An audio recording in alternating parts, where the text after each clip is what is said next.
Bonjour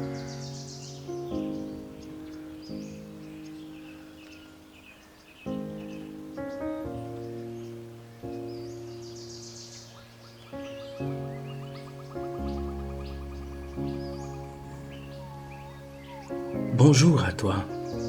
Merci d'être là. Merci d'offrir ce moment au silence. Ici, rien à comprendre, rien à défendre, rien à réussir. Juste respirer ensemble comme deux êtres qui se souviennent du même lieu. Bienvenue dans les récits de la grâce. Il existe une forme de grâce dont on ne parle pas souvent.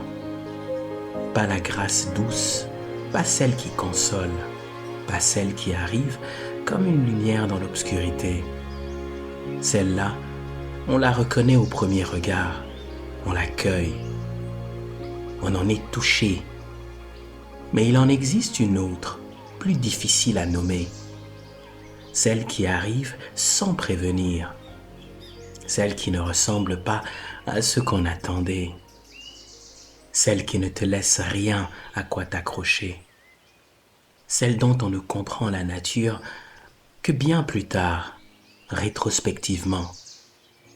En regardant en arrière et en voyant enfin ce qui travaillait pendant qu'on souffrait. Cette grâce-là a un nom. Certains l'appellent la grâce farouche. Aujourd'hui, je vais vous parler de mon père. J'étais dans un autre pays quand mon téléphone a sonné. Mon père. Il m'a demandé de venir. Juste ça. Pas d'explication, pas de contexte. Juste, viens. Et quelque chose dans sa voix, une qualité que je n'avais jamais entendue auparavant, m'a dit que ce n'était pas une demande ordinaire. Mon père ne demandait jamais. Il proposait, il suggérait, il orientait. Mais ce soir-là, il demandait. Je n'ai pas hésité. En descendant de l'avion, il était là, mon père, debout, droit, comme toujours. Il m'a pris dans ses bras et il m'a serré, très fort, plus fort que d'habitude. Le genre d'empreinte qui te dit quelque chose avant les mots.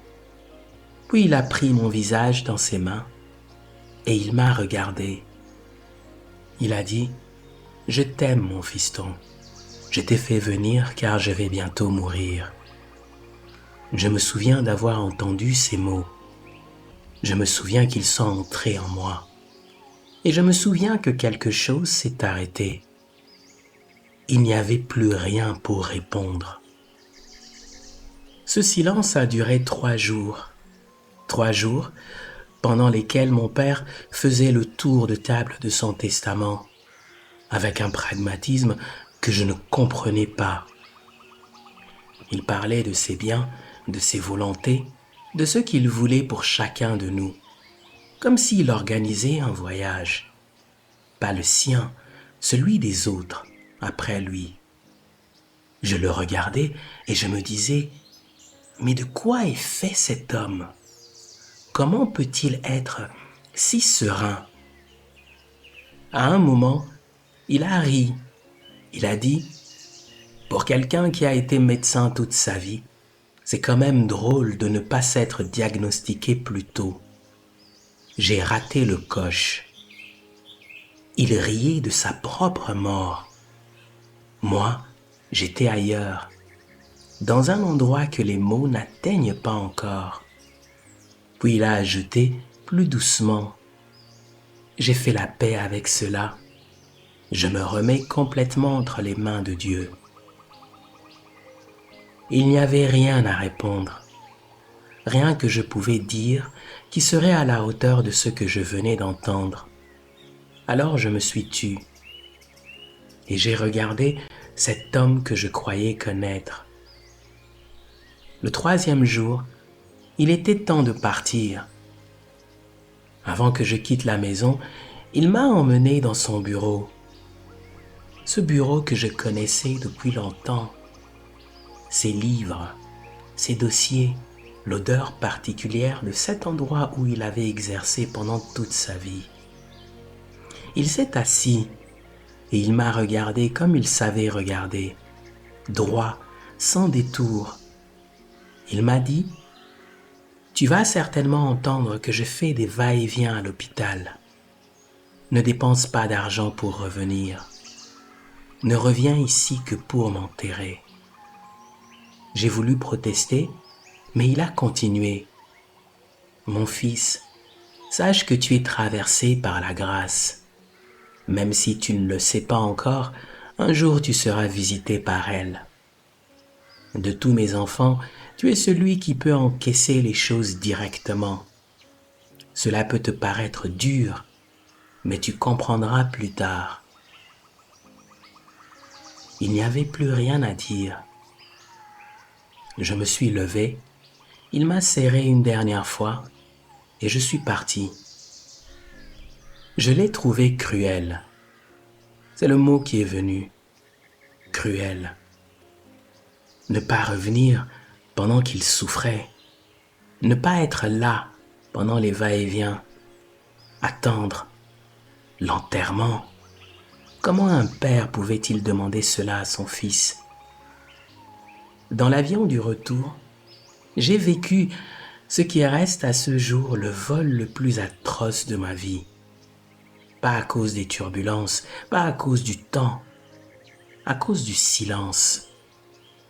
Plusieurs heures suspendues entre deux pays, entre deux réalités, avec ces mots dans le corps et nulle part où aller, nulle part où mettre ce qu'il venait de me donner. L'isolement était total. Pas le genre d'isolement qu'on partage avec quelqu'un, le genre où l'on est seul avec quelque chose de trop grand pour être porté par des mots. Ce n'est pas un passage, c'est un endroit où tout ce que tu sais ne sert plus. Même penser ne te rapproche de rien. Même espérer n'ouvre rien. Tu es là, avec quelque chose qui ne se laisse pas contourner. Et personne ne peut entrer avec toi.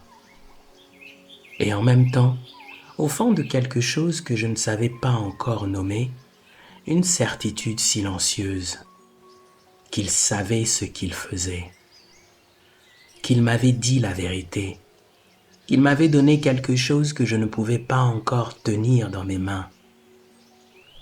Dans les jours qui ont suivi, quelque chose s'est produit, quelque chose que je ne peux pas mettre en mots. Une visite que la douleur seule avait rendue possible. Je n'avais pas cherché, je n'étais pas prêt, et mon père l'a vu avant moi. Comment? Je ne le sais toujours pas. C'est peut-être cela aussi, la grâce farouche.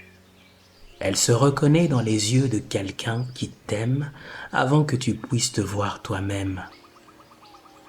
Depuis, rien n'a vraiment repris comme avant. Et ceux qui croyaient me connaître ne reconnaissent plus tout à fait celui qui le regarde. C'est normal. Ce n'est pas une perte. C'est la trace de ce qui s'est produit. On ne traverse pas ce genre de feu et on en ressort avec les mêmes contours. Certaines choses arrivent et tu ne peux pas les prendre. Pas parce que tu refuses, parce qu'il n'y a rien en toi pour les accueillir. La grâce farouche, sur le moment, n'a rien qui rassure.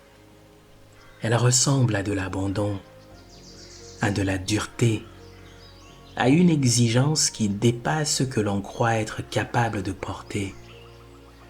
Et si quelqu'un vous dit dans ces moments-là que ce n'est qu'un passage, quelque chose en vous a envie de crier, parce que vous savez, vous venez d'y être. Et pourtant, il y a une nuit, dans un jardin, où quelqu'un a demandé que cela s'arrête, que ceux qui venaient ne viennent pas, et dans le silence qui a répondu, quelque chose a cédé, pas par faiblesse, pas par résignation, mais comme un consentement à ce qui dépasse, un oui qui ne comprend pas encore, mais qui ne se retire plus. Mon père avait quelque chose de ce consentement-là. Il n'a rien enlevé à ce que j'avais à vivre. Il savait que me laisser traverser cela seul était la forme d'amour la plus haute qu'il pouvait m'offrir. Il m'a dit, tu es celui qui peut encaisser les choses directement. Ce n'était pas une évaluation, c'était une prophétie et une permission. Je n'ai compris ce que mon père m'avait donné que bien plus tard, rétrospectivement, en regardant en arrière depuis un endroit où quelque chose en moi avait effectivement changé. Et j'ai vu, il ne m'avait pas abandonné dans son bureau. Il m'avait remis entre les mains de quelque chose de plus vaste que lui, entre les mains de la grâce, celle qu'il m'avait annoncée, celle qu'il voyait déjà en moi alors que je ne la voyais pas encore. La grâce farouche ne se voit presque jamais au moment où elle agit. Ce n'est pas une compréhension qui arrive, c'est une distance. Un matin, tu regardes ce que tu as traversé et tu réalises que tu le regardes depuis un autre endroit. Tu ne sais pas comment tu y es arrivé. Tu y es. Quand on réalise que ce qui ressemblait à une destruction était en réalité un dépouillement, que ce qui ressemblait à de la cruauté était en réalité de la précision, que celui qui semblait te laisser était en réalité le seul qui te laissait assez entier pour ne pas te retirer ce que tu avais à traverser. Si tu traverses en ce moment quelque chose qui ne ressemble pas à de la grâce, je ne vais pas te dire que c'est un passage. Tu le sais déjà. Et cela ne change rien à ce que tu portes. Ce que je peux te dire, c'est ce que mon père m'a dit dans son bureau, les mains posées sur la table, les yeux dans les miens. Que tu es traversé par la grâce, même si tu ne le sais pas encore. Même si elle ne ressemble à rien de ce que tu attendais. Même si elle arrive sous la forme de ce que tu redoutais le plus. La grâce ne s'achève pas.